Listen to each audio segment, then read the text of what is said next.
I was still undefeated, man,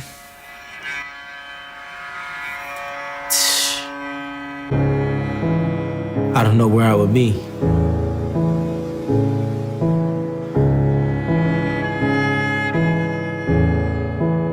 I was a wrecking ball, man. I was living a lifestyle that wasn't right for my career. Because I was moving so fast. I was moving too fast.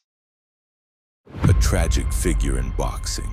A reminder that for every life this sport saves, just as many rise to greatness only to fall from it. This line fits no fighter better than Adrien "The Problem" Broner.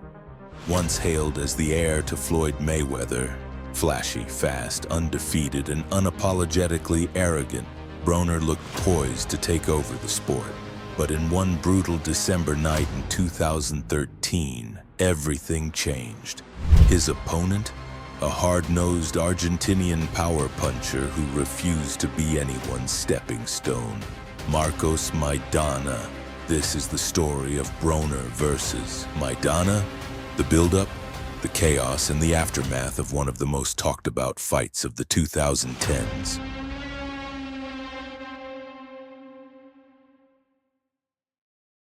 By 2013, Adrien Broner was already a three-weight world champion at just 24 years old. Undefeated, outspoken, and seemingly untouchable. Listen, man, they call me the problem, but you could call me the can man, because anybody can get it. Africans, Americans, Dominicans, Mexicans, anybody can get it. With blistering hand speed, shoulder roll defense, and flamboyant trash talk, he was marketed as the next Mayweather. But Broner wasn't just copying Floyd's style. He was the first true social media fighter.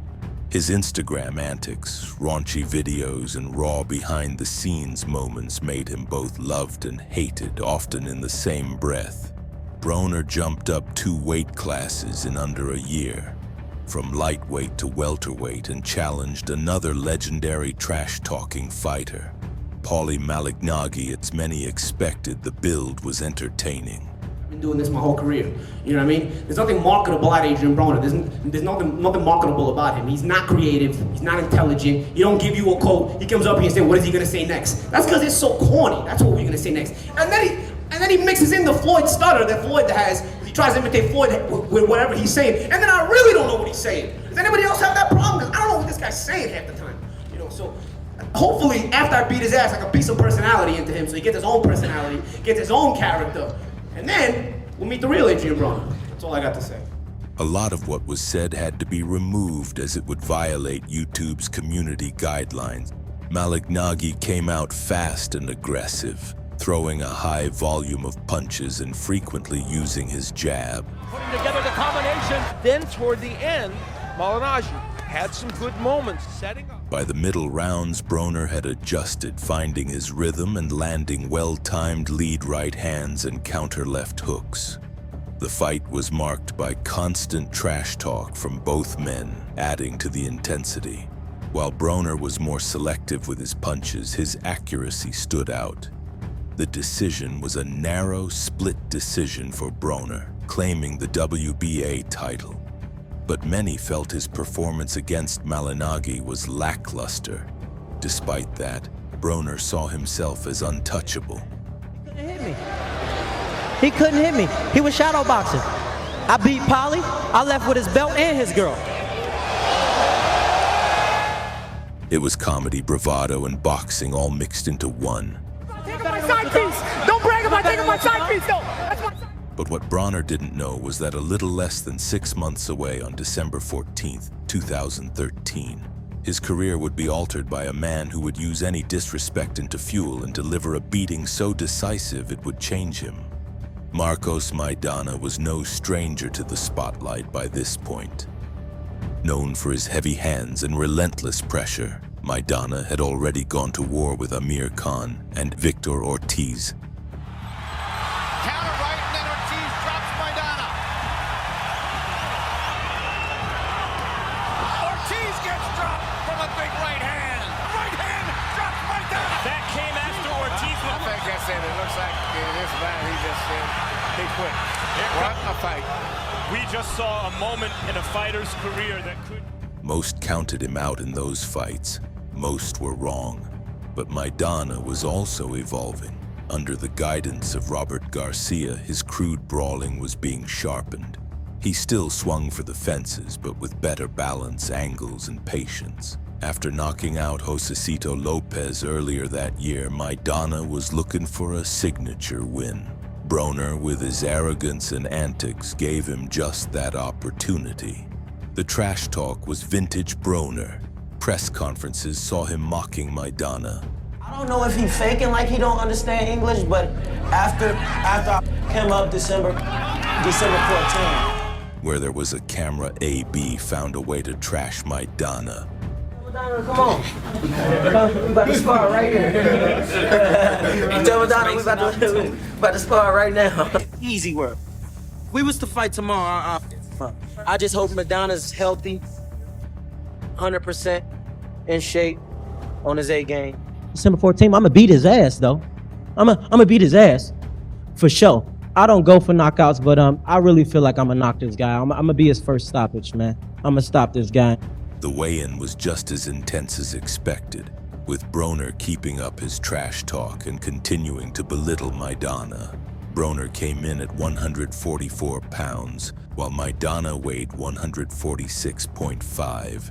The fight took place in the Alamodome in San Antonio. Fans came to see a coronation.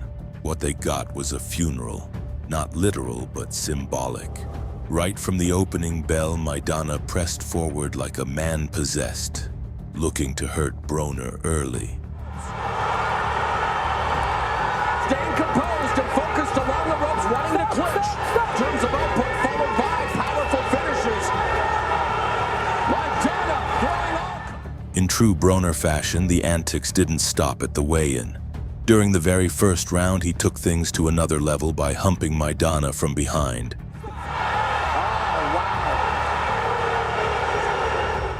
In the second round, Maidana responded, dropping him with a thunderous left hook, the first knockdown of Broner's career. Maidana that sticks out. Broner goes down for the first time in his career. He's hurt back. He's hurt.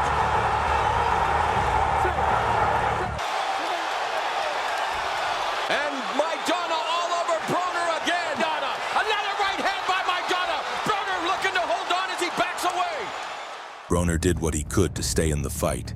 He clinched, he covered up, but Maidana kept coming. Another knockdown in the 8th round. The crowd erupted.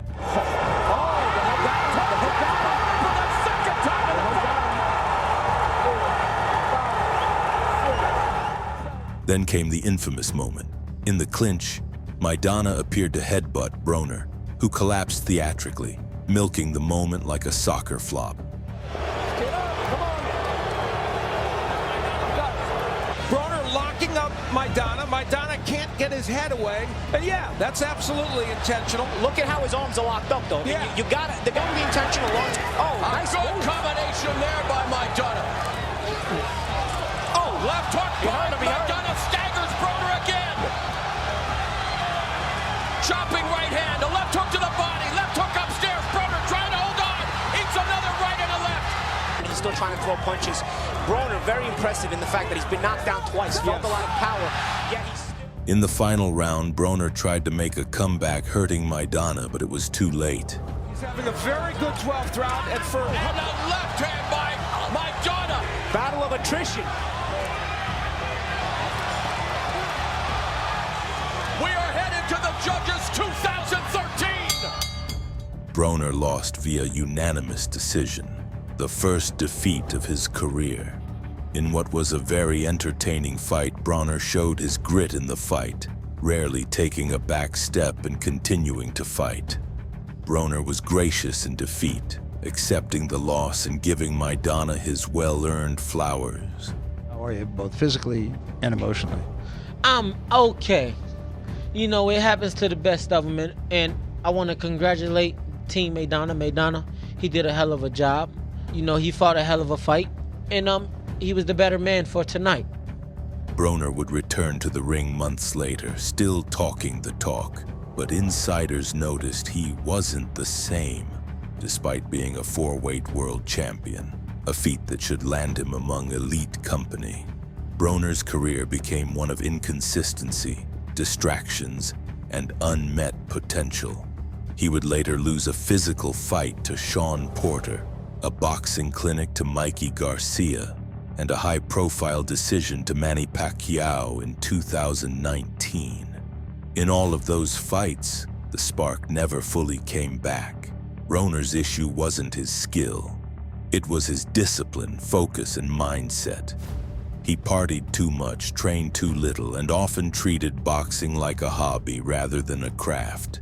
At just 25, he had already become a what-could-have-been story. While Broner spiraled, Marcos Maidana soared. The upset victory earned him a career-defining opportunity, a fight with Floyd Mayweather in 2014. And what a fight it was. Maidana roughed Mayweather up, made him uncomfortable, and pushed him in ways fans hadn't seen since Jose Luis Castillo. Though he lost a majority decision, Maidana had done what so many tried and failed to do: make Mayweather look human. The rematch was just as close, but Mayweather got the decision again. Maidana had earned his payday, his respect, and a place in boxing history. Then, like a true outlaw, he walked away from the sport on his own terms. Maidana now enjoys life in Argentina, making rare appearances and staying far away from the ring. Occasionally, he teases a comeback, but at over 200 pounds, it's very unlikely. Adrien Broner was built for stardom, or at least that's what we all thought. But when the lights were brightest and the punches started flying, it wasn't the gloves that undid him. It was everything outside the ring. For Maidana, it was just another chance to fight. For Broner, it was the start of a long, painful fall. Thank you for watching. If you enjoyed this video, be sure to hit that like button, subscribe, and stay tuned for more breakdowns, deep dives, and boxing nostalgia. This is OMR Boxing, signing off.